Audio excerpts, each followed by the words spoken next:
Sa unang working day nining tuiga, daghan ang midagsa sa Mandaue City Hall aron pagproseso sa renewal sa business permit o sa mga buluhisan. Gipaningkamutan sa mga otoridad nga mapatuman gyud ang social distancing. Ang live report ni Nico Serino. Nico?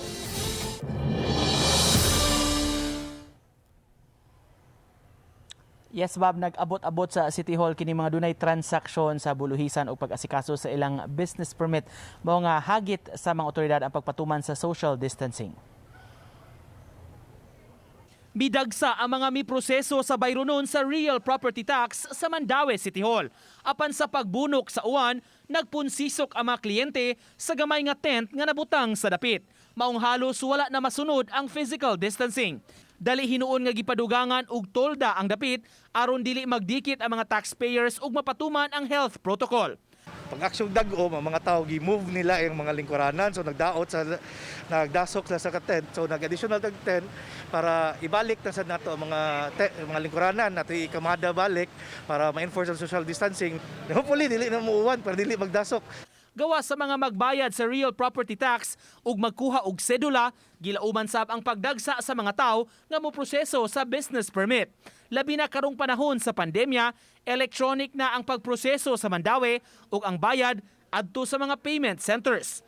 Ang Business Permit and Licensing Office sa syudad mitagana gihapon sa sports complex isip one-stop shop labi na sa mga maglisod sa electronic nga pamaagi. Naiuban nga dili kayo familiar sa system, dili kayo mga tech savvy or kana bang wakabawan ng mga email labi na kanatong mga senior o kanang mga nanaedad. Mao na nga naghimo gihapon taning one-stop shop. May mga assistance desk usab nga gimontar sa mga mall sa Mandaue aron matabangan ang mga business owners. Awhag sa mga otoridad asikasuhon ang ilang papeles ug balay runon ug dili paabuton ang deadline aron dili makamulta. Bylaw is until January 20. January 20 pa. So tanawon pa ni nato if ipa-extend ba. Pero wala pa man tayo official announcement because it requires an ordinance. So kung paabot lang ta later maybe magpagawas ta. Sa miaging tuig, Bob, dunay maabot sa 17,000 ka mga negosyante sa tibok Mandaue.